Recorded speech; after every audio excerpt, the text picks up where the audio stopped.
Hello everyone, मेरा नाम है केशव एंड स्वागत है आप सभी का आपके अपने इस यूट्यूब चैनल पे।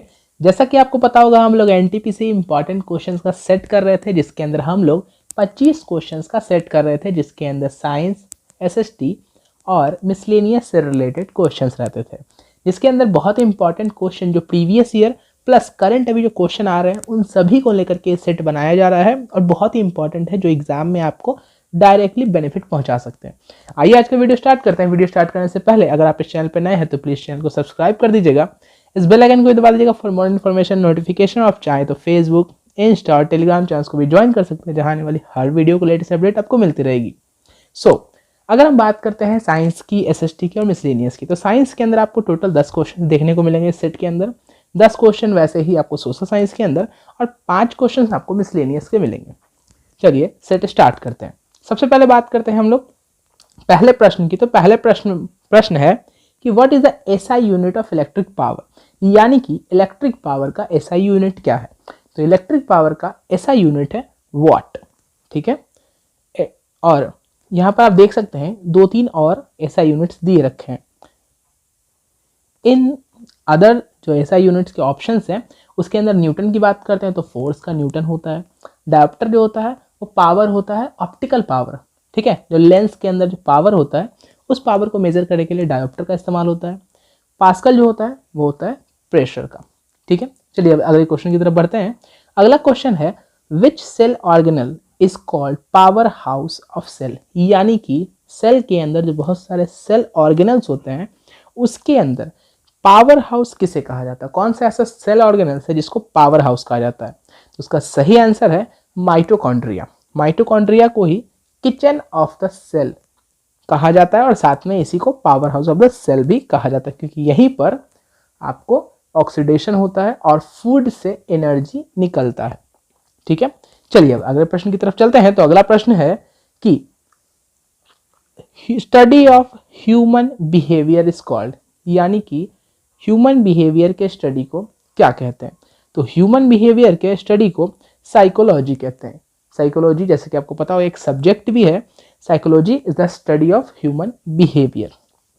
चलिए अब अगले प्रश्न की तरफ बढ़ते हैं। तो अगला प्रश्न हमारा ये है कि hair like structure in small intestine is called, यानी कि स्मॉल इंटेस्टाइन के अंदर जो हेयर लाइक स्ट्रक्चर्स होते हैं, जो फूड में से जो हमारा इंटेस्टाइन के अंदर फूड होता है उसे न्यूट्रिशन को एब्जॉर्ब करने का काम जो किया जाता है वो हेयर लाइक स्ट्रक्चर के द्वारा किया जाता है और इनका नाम है विली। ठीक है, चलिए अगले प्रश्न की तरफ बढ़ते हैं। तो अगला प्रश्न जो है which element is highest present in earth crust.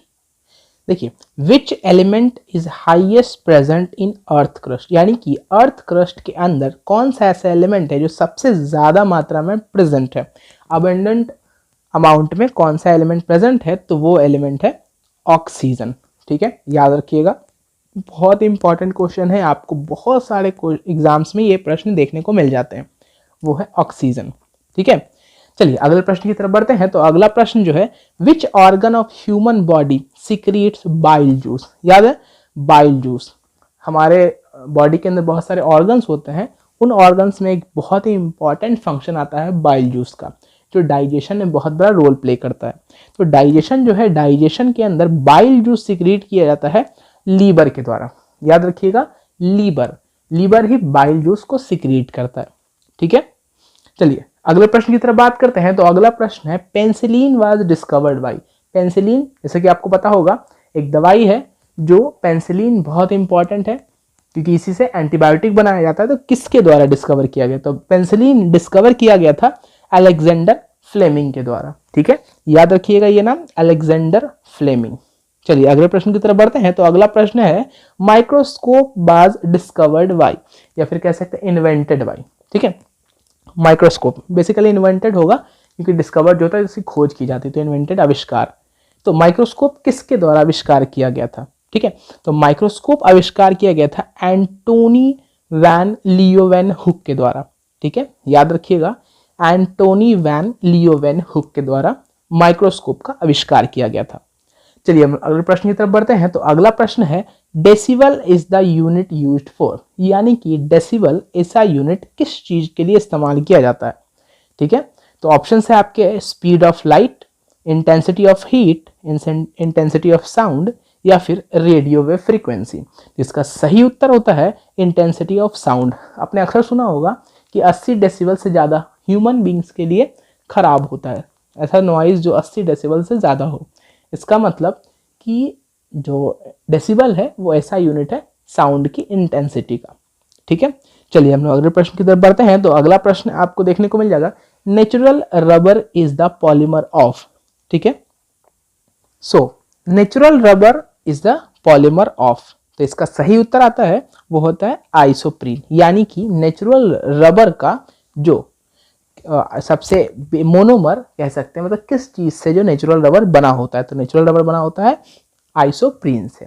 ठीक है, चलिए अगला प्रश्न की तरफ बढ़ते हैं। तो अगला प्रश्न है हमारा, द स्कैवेंजर्स ऑफ अर्थ। अर्थ के स्कैवेंजर्स किन्हें कहा जाता है? यानी कि आपको पता होगा स्कैवेंजर्स ऐसे होते हैं डेड एंड डिकेइंग मटेरियल को खाते हैं। तो अर्थ के अंदर कौन से ऐसे जानवर हैं जो ऑर्गेनिज्म है जो डेड एंड डिकेइंग किसी भी ऑर्गेनिज्म को खाते हैं? वो होते हैं बैक्टीरिया। ठीक है, वो होते हैं बैक्टीरिया। चलिए अगले प्रश्न की तरफ बढ़ते हैं। तो अगला प्रश्न है हमारा आर्टिकल 60। ये आपको सिविक्स से देखने को प्रश्न मिल सकता है।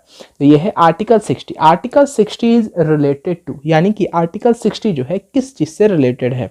तो आर्टिकल 60 का ऑप्शन आप देख सकते हैं, vice president of India, election of vice president, यानी और दूसरा है election of president of India, और चौथा है ओथ और अफर्मेशन ऑफ प्रेसिडेंट। ठीक है, तो इसका सही उत्तर है ओथ और अफर्मेशन, यानी कि प्रेसिडेंट के शपथ लेने से रिलेटेड ये है। ठीक है, चलिए अगले प्रश्न की तरफ बढ़ते हैं। तो अगला प्रश्न है, हु हैड रिटन हुमायूं नामा। हुमायूं नामा किसके द्वारा लिखा गया था? तो अब हुमायूं नामा लिखा गया था, किसके द्वारा लिखा गया था? तो उनकी बहन के द्वारा, इनका नाम था गुलबदन बेगम। ठीक है, इनके द्वारा हुमायूं नामा लिखा गया था। चलिए बढ़ते हैं अगले प्रश्न की तरफ। तो जालियांवाला बाग जो मैस्क्रे हुआ था वो कब हुआ था? कौन से ईयर में हुआ था? जी हाँ, जालियांवाला बाग मैस्क्रे कब हुआ था? तो वो हुआ था 13 अप्रैल 1919 को। ठीक है, बैसाखी के दिन। चलिए अगले प्रश्न की तरफ बढ़ते हैं। तो who is called the Napoleon of India. India का नेपोलियन किसे कहा जाता है? तो इंडिया का नेपोलियन कहा जाता है समुद्रगुप्त को। ठीक है, समुद्रगुप्त को इंडिया का नेपोलियन कहा जाता है, क्योंकि उसने जो है बहुत सारे राज्यों को जीत लिया था। इंडिया में ऑलमोस्ट बहुत बड़े क्षेत्र को अपने राज्य में शामिल कर लिया था। चलिए अगले प्रश्न की तरफ बढ़ते हैं। तो अगला प्रश्न है कि minimum age to become member of Lok Sabha, यानी कि मेंबर ऑफ लोकसभा बनने के लिए सबसे कम उम्र कितनी होनी चाहिए? तो वो है, उसका अगर हम बात करते हैं तो वो है आपको 25 ईयर्स। ठीक है, 21 साल नहीं, 30 साल भी नहीं, 35 साल भी नहीं, ये है 25 साल। ठीक है, चलिए अगले प्रश्न की तरफ बढ़ते हैं। तो अगला प्रश्न यहाँ पर है कि थर्ड बैटल ऑफ पानीपत किन दो राजाओं के बीच हुआ था? तो थर्ड बैटल ऑफ पानीपत जो हुआ था वो हुआ था अहमद शाह अब्दाली और मराठाओं के बीच में। ठीक है, अहमद शाह अब्दाली और मराठाओं के बीच में। ठीक है, वहीं इब्राहिम लोदी और बाबर के बीच में फर्स्ट बैटल ऑफ पानीपत हुआ था। ठीक है, चलिए आगे बढ़ते हैं हम। चलिए अगले प्रश्न की तरफ बढ़ते हैं। तो अगला प्रश्न है, कोणार्क सन टेम्पल किसके द्वारा बनाया गया था? तो कोणार्क सन टेम्पल बनाया गया था नरसिम्हदेव फर्स्ट के द्वारा। ठीक है, कोणार्क सन टेम्पल जो है नरसिम्हदेव फर्स्ट के द्वारा बनाया गया था। आइए अगले प्रश्न की तरफ बढ़ते हैं। तो अगला प्रश्न है, मणिपुर का कैपिटल क्या है? ठीक है, ये सारे क्वेश्चंस आपको लेटेस्ट पैटर्न में देखने को मिल सकते हैं। बहुत सारे अभी एग्जाम जो हो रहे हैं एनटीपीसी के, जिसके अंदर ये सब प्रश्न आ रहे हैं, वहां से भी बहुत सारे प्रश्न लिए गए हैं जो इस सेट के अंदर ऐड किए गए हैं। तो आज का प्रश्न है कि मणिपुर का कैपिटल क्या है? तो मणिपुर का कैपिटल है इम्फाल। ठीक है, चलिए अगले प्रश्न की तरफ बढ़ते हैं। तो अगला प्रश्न है, which ruler shifted his capital from Delhi to Daulatabad? तो इसका सही उत्तर है मोहम्मद बिन तुगलक। मोहम्मद बिन तुगलक ने ही अपना कैपिटल दिल्ली से दौलताबाद शिफ्ट किया था। ठीक है, चलिए अगले प्रश्न की तरफ बढ़ते हैं। तो अगला प्रश्न है, the Indian judiciary is headed by, यानी कि इंडियन जुडिशियरी का हेड कौन होता है? तो इंडियन जुडिशियरी का हेड होता है सुप्रीम कोर्ट ऑफ इंडिया, यानी कि सुप्रीम कोर्ट जो होता है वो इंडियन जुडिशियरी का हेड होता है।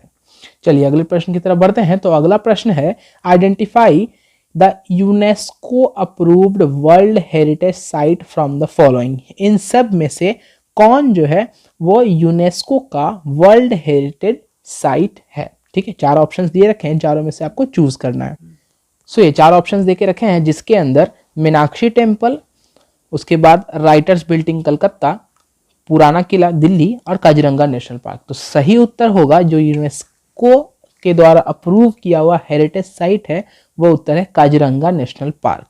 ठीक है, चलिए अगले प्रश्न की तरफ बढ़ते हैं। तो अगला प्रश्न है who was the last ruler of, sorry यहाँ पर ऑफ होगा, थोड़ा ध्यान दीजिएगा, और नहीं होगा, ऑफ होगा, ऑफ लोधी डायनेस्टी। तो लोधी डायनेस्टी का सबसे लास्ट रूलर कौन था, तो वो था इब्राहिम लोधी।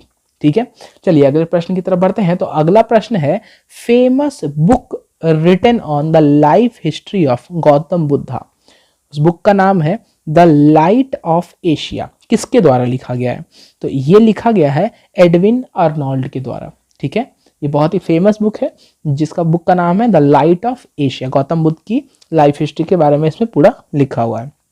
ठीक है, चलिए अगले प्रश्न की तरफ बढ़ते हैं। अगला प्रश्न है नवाड की स्थापना कब हुई थी, NABARD was establish in which year, तो नवाड कब एस्टैब्लिश किया गया था, तो नवाड एस्टैब्लिश किया गया था 12 जुलाई 1982 को। ठीक है, याद रखिएगा 12 जुलाई 1982 को। ठीक है, ये थे कुछ प्रश्न आज के, जिसमें 25 क्वेश्चन हम लोगों ने देखा। होप आज का जितना भी क्वेश्चंस था वो आपको पसंद आया होगा। जो प्रीवियस ईयर प्लस लेटेस्ट जो भी पैटर्न चल रहा है उस हिसाब से प्रश्न लिए गए हैं। आपको अगर सेट पसंद आया होगा, आपको वीडियो पसंद आया होगा, तो प्लीज़ वीडियो को लाइक कीजिएगा, चैनल को सब्सक्राइब कीजिएगा और दोस्तों के साथ शेयर कीजिएगा। Thank you.